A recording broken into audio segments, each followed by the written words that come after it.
नमस्कार, आप live cities देख रहे हैं। मैं हूं जय शुक्ला। आपको याद होगा इस बार का बिहार विधानसभा चुनाव कई मायनों में खास रहा, लेकिन एक बात जो काफी कॉमन रही वो ये थी कि इस बार के बिहार विधानसभा चुनाव में रोजगार का मुद्दा खूब उठा। और यही वजह है कि अब तमाम नेता, चाहे वो सत्ता पक्ष के हों या फिर विपक्ष के हों, ये समझ चुके हैं कि बिहार की जनता को अब राष्ट्रीय स्तर के मुद्दे नहीं लुभा सकेंगे, क्योंकि बिहार में बेरोजगारी चरम सीमा पर जा पहुंची थी। और इसी को लेकर लगातार सरकार से भी और जो चुनाव में वोट मांगने जा रहे थे उस नेता से भी रोजगार की आवाज भीड़ से उठ रही थी। अब इस पर नीतीश कुमार ने अपनी नई पारी की शुरुआत करते हुए ही काम करना शुरू कर दिया है। आपको बता दें कि नीतीश कुमार शुरुआत से ही, जब से उन्होंने 7वीं बार सीएम पद की शपथ ली है, उसके बाद से ही रोजगार को लेकर काफी एक्टिव दिख रहे हैं। और इसका नतीजा ये हुआ है कि अब उन्होंने विभागों से फाइलें मंगवानी शुरू की है। और उससे भी बड़ी खबर इस वक्त की ये हम आपको बताने जा रहे हैं कि नए साल में बिहार सरकार आपको नया तोहफा देने जा रही है, वो भी रोजगार के रूप में। तो बने रहे हमारे साथ वीडियो के अंत तक। नए वर्ष में बिहार में बड़ी संख्या में नौकरी मिलने वाली है। ये संख्या 2 लाख के आसपास होगी।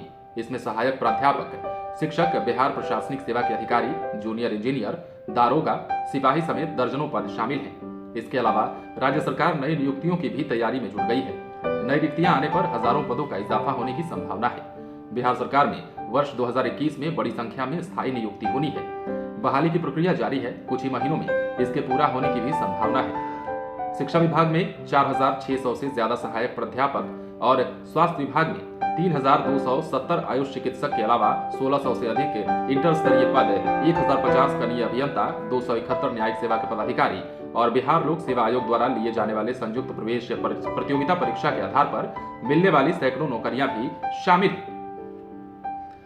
इंजीनियरिंग और पॉलिटेक्निक कॉलेज में करीब 3000 शिक्षक के भी पद हैं। पुलिस में ही 27,000 से ज्यादा पदों पर बहाली की प्रक्रिया जारी है। इसमें दारोगा, सर्जेंट एएसआई, सिपाही और चालक सिपाही के पद शामिल हैं। इसके अलावा कारा विभाग के अधीन सहायक जेल अधीक्षक, होमगार्ड में चालक सिपाही और सिपाही, पर्यावरण, वन एवं जलवायु परिवर्तन विभाग के अधीन वनों के क्षेत्र पदाधिकारी, वनपाल, परिवहन विभाग के अधीन प्रवर्तन अवर निरीक्षक व चलंत दस्ता सिपाही के पद भी बहाली में शामिल हैं।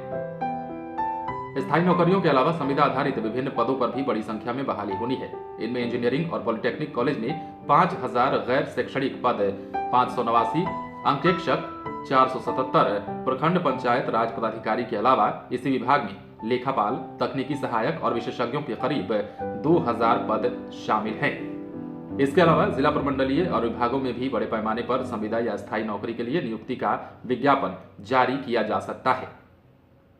हालांकि इसकी संख्या अभी तक तय नहीं की गई है। विभागों से ब्यौरा मिलने के बाद इस पर निर्णय के लिए जाने की संभावना है। राज्य सरकार के अधीन कई नियुक्तियों में कोरोना और विधानसभा आम चुनाव के चलते पेच फंसा हुआ था।